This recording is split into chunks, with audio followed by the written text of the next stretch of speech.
മഹാലക്ഷ്മി സീരിയലിൻ്റെ ലേറ്റസ്റ്റ് പ്രമോവിശേഷങ്ങളിലേക്ക് എല്ലാവർക്കും സ്വാഗതം. അങ്ങനെ മഹി ഗസ്റ്റ് ഹൗസിൽ വെച്ചും അതിനുശേഷം ക്യാബിനിൽ വെച്ചും സാഗർ ചെയ്ത എല്ലാ ക്രൂരതകളും കണ്ണൻ്റെയും അനന്തുവിൻ്റെയും ലേഖയുടെയും മുന്നിൽ തുറന്നു പറഞ്ഞ് തൻ്റെ നിരപരാധിത്വം തെളിയിക്കാൻ ശ്രമിക്കുന്നുണ്ടെങ്കിലും ആരും അതൊന്നും വിശ്വസിക്കാനായിട്ട് തയ്യാറാവുന്നില്ല.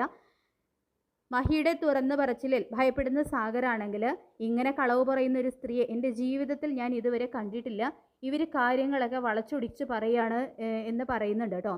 തുടർന്ന് മഹി പറയുന്നുണ്ട്, ഞാൻ ഇവൻ്റെ കരണം അടിച്ച് പൊട്ടിച്ചതിൻ്റെ പാട് ഇവൻ്റെ കവിളത്തുണ്ട് എന്നും തെളിവ് സഹിതം മഹി പറയുന്നുണ്ടെങ്കിലും അതൊക്കെ സാഗർ ഞങ്ങളോട് പറഞ്ഞു, ഇനി നിൻ്റെ വിശദീകരണമൊന്നും ഞങ്ങൾ കേൾക്കണ്ട എന്ന് തുറന്നടിക്കുകയാണ് കേട്ടോ ലേഖ ചെയ്യുന്നത്. ഇതെല്ലാം കേട്ടുകൊണ്ടിരിക്കുന്ന കണ്ണൻ പറയുന്നുണ്ട്, സാഗർ തന്നോട് മോശമായിട്ട് പെരുമാറിയിട്ടുണ്ടെങ്കിൽ അത് തനിക്ക് എന്നോട് അന്നേ തുറന്നു പറയാമായിരുന്നു. ഇങ്ങനെയൊരു സിറ്റുവേഷൻ ഉണ്ടാകുന്നത് വരെ താൻ എന്തിനു കാത്തിരുന്നു? അതുകൊണ്ട് മഹിയെ വിശ്വസിക്കാൻ എനിക്കും ബുദ്ധിമുട്ടുണ്ട് എന്ന് കണ്ണനും തൻ്റെ നിലപാട് അവിടെ തുറന്നു പറയുകയാണ് കേട്ടോ. അപ്പോൾ ഇത് കേൾക്കുന്ന മഹിയാണെങ്കിൽ ശരിക്കും തകർന്ന് തരിപ്പണാവുന്നുണ്ട്. അങ്ങനെ എല്ലാം കൊണ്ടും നിസ്സഹായാവസ്ഥയിൽ പെട്ടു പോവുകയാണ് കേട്ടോ മഹി. ശേഷം എൻ്റെ നിരപരാധിത്വം തെളിയിക്കാൻ വേണ്ടി കണ്ണേട്ടനോടുള്ള എൻ്റെ സ്നേഹം 100% സത്യമാണ് എന്ന് പ്രൂവ് ചെയ്യാൻ വേണ്ടി എൻ്റെ ജീവൻ അവസാനിപ്പിക്കാൻ വരെ ഞാൻ തയ്യാറാണ് എന്നുള്ള മഹിയുടെ തീരുമാനം കേട്ട് ഞെട്ടുന്നുണ്ട് കണ്ണനും അനന്തവും ലേഖയും. ഇനിയും മഹിയെ വേദനിപ്പിക്കുന്നത് ശരിയല്ല, കാര്യങ്ങളൊക്കെ കൈവിട്ട് പോവുകയാണ് എന്ന് മനസ്സിലാക്കുന്ന അനന്തു സാഗറിൻ്റെ എല്ലാ കള്ളത്തരങ്ങളും അവിടെ പൊളിച്ചെടുക്കുന്നുണ്ട് കേട്ടോ. അന്ന് ഒളിക്യാമറ വെച്ചതും അങ്ങനെ എല്ലാ കാര്യങ്ങളും ഒന്നൊന്നായിട്ട് തെളിവ് സഹിതം അവിടെ നിരത്തുന്നുണ്ട്. അങ്ങനെ അനന്തു തെളിവ് സഹിതം സാഗറിൻ്റെ എല്ലാ കള്ളത്തരങ്ങളും അവിടെ തുറന്നടിക്കുമ്പോൾ അത് കേട്ട് ഞെട്ടുന്നുണ്ട് കണ്ണനും മഹിയും. എന്നിട്ട് പറയുന്നുണ്ട്, ഇവൻ എവിടെ വരെ പോകും എന്നറിയാൻ വേണ്ടിയിട്ടാണ് ഞാനും ലേഖയും ഇങ്ങനെ ഒരു സിറ്റുവേഷൻ ഉണ്ടാക്കിയത്. നീ പറയാറുള്ളത് പോലെ നിൻ്റെ മഹി ഒരു തെറ്റും ചെയ്തിട്ടില്ല, അവൾ 100% പരിശുദ്ധയാണ്. അക്കാര്യം ഞാനും ലേഖയും അന്നേ മനസ്സിലാക്കിയിരുന്നു. സാഗർ മഹിയെ ചതിക്കുകയായിരുന്നു, അക്കാര്യം എനിക്കും ലേഖയ്ക്കും അന്നേ മനസ്സിലായി. യഥാർത്ഥ സത്യങ്ങളെല്ലാം വളച്ചൊടിച്ചാണ് അവൻ നമ്മളെ വിശ്വസിപ്പിച്ചെടുത്തത്.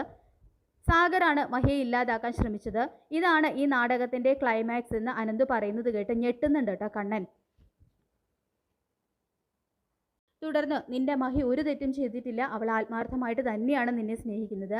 അന്ന് നീയും ഞാനും ലേഖയും വെച്ച് ഒരു ബെറ്റിനെ കുറിച്ച് നിനക്ക് ഓർമ്മയുണ്ടല്ലോ, ആ ബെറ്റിൽ കണ്ണാ നീയാണ് വിജയിച്ചിരിക്കുന്നത് എന്നും അനന്ത് പറയുന്നുണ്ട് കേട്ടോ.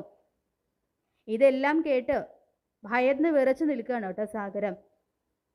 തുടർന്ന് അനന്ത് ഒന്നുകൂടി പറയുന്നുണ്ട്, ഇവൻ ഒറ്റയ്ക്കാണ് ഇതെല്ലാം ചെയ്തത് എന്നുള്ള കാര്യം ഞങ്ങൾക്ക് ഉറപ്പായിരുന്നു. അതുകൊണ്ട് ഇവൻ്റെ പുറകിൽ മറ്റൊരു സൂത്രധാരൻ പ്രവർത്തിച്ചിട്ടുണ്ട്, അതാരാണെന്ന് മാത്രമേ നമുക്ക് അറിയാനുള്ളൂ എന്ന് പറഞ്ഞുകൊണ്ട് ആനന്ദു സാഗറിനെ കണ്ണൻ്റെ മുൻപിലേക്ക് ഇട്ടുകൊടുക്കുകയാണ്. ഇത് കേൾക്കുന്ന കണ്ണനാണെങ്കിൽ ശരിക്കും ദേഷ്യം കൊണ്ട് വിറയ്ക്കുന്നുണ്ട് കേട്ടോ. തുടർന്ന് ആരാടെ നിന്നെ കൂലിക്ക് വെച്ചത്, ഈ പണി നിന്നെ കൊണ്ട് ആരാ ചെയ്യിപ്പിച്ചത് എന്നുള്ള കണ്ണൻ്റെ ചോദ്യം കേട്ട് ശരിക്കും വിരണ്ടു പോകുന്ന സാഗറാണെങ്കിൽ മേഘനാണ് തന്നെ കൊണ്ട് ഇതെല്ലാം ചെയ്യിപ്പിച്ചത് എന്നുള്ള സത്യങ്ങളെല്ലാം തുറന്നു പറയുന്നുണ്ട്. അങ്ങനെ കണ്ണനാണെങ്കിലും എല്ലാ കാര്യങ്ങളും അറിയാമായിരുന്നു. ഒരു പരീക്ഷണത്തിന് തന്നെ വിട്ടുകൊടുക്കുകയായിരുന്നു എന്ന് തിരിച്ചറിയുന്ന മഹിയാണെങ്കിൽ അക്കാര്യം കണ്ണനോട് തുറന്നു ചോദിക്കുന്നുണ്ട്. ഞാൻ തെറ്റ് ചെയ്തിട്ടില്ല, നിരപരാധിയാണെന്ന് പലതവണ പറഞ്ഞിട്ടും ഇങ്ങനെ ഒരു പരീക്ഷണം വേണമായിരുന്നു കണ്ണേട്ടാ. എൻ്റെ കണ്ണേട്ടനോടുള്ള ആത്മാർത്ഥതയെ വെച്ചിട്ടാണ് നിങ്ങളെല്ലാവരും കളിച്ചത്. അതുകൊണ്ട് ഇനി ഒരു നിമിഷം പോലും കണ്ണേട്ടൻ്റെ ജീവിതത്തിൽ ഞാൻ തുടരാൻ ആഗ്രഹിക്കുന്നില്ല എന്ന് പറഞ്ഞുകൊണ്ട് പുറത്തു പോയി നിന്ന് പൊട്ടിക്കരയാണ് കേട്ടോ മഹി ചെയ്യുന്നത്. ഇതേ സമയം കണ്ണനും അനന്തവും ലേഖയും അവിടെ വന്ന് മഹിയെ നോക്കുന്നുണ്ട്. എന്തായാലും ചെയ്തു പോയ എല്ലാ തെറ്റുകൾക്കും മഹിയോട് മാപ്പ് പറഞ്ഞ് മഹിയെ തിരികെ ജീവിതത്തിലേക്ക് കൂട്ടിക്കൊണ്ട് വരുന്നുണ്ടാവും കേട്ടോ കണ്ണൻ. ഇതെല്ലാം ചെയ്ത് സാഗറിനും മേഘനും ഞെട്ടിക്കുന്ന ശിക്ഷ തന്നെ കണ്ണൻ വാങ്ങിച്ചു കൊടുക്കുന്നുണ്ട്. അങ്ങനെ മഹാലക്ഷ്മി സീരിയലിൻ്റെ വളരെ ത്രില്ലിംഗ് ആയിട്ടുള്ള എപ്പിസോഡുകളാണ് വരാനായിട്ട് പോകുന്നത്. ഇത് റിവ്യൂ ഇഷ്ടപ്പെട്ടെങ്കിൽ ലൈക്ക് ചെയ്യുക, ചാനൽ കൂടി ഒന്ന് സബ്സ്ക്രൈബ് ചെയ്യുക. താങ്ക്